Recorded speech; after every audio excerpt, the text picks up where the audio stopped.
Ia tunangi pasal Nabi tak kerbi ibudullah sumpai pun Allah Taala. Ia kuna pakana si makrai anta malah.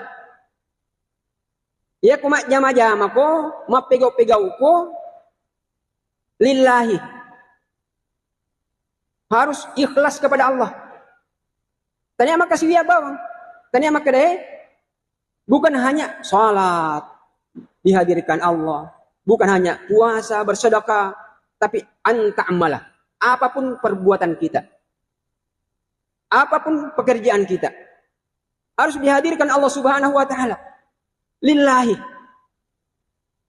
Lalu caranya bagaimana? Ka'annaka tarahu.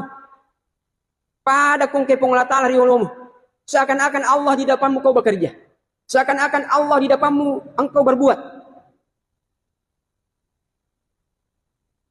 Iya. Terus ubikan kay hadir.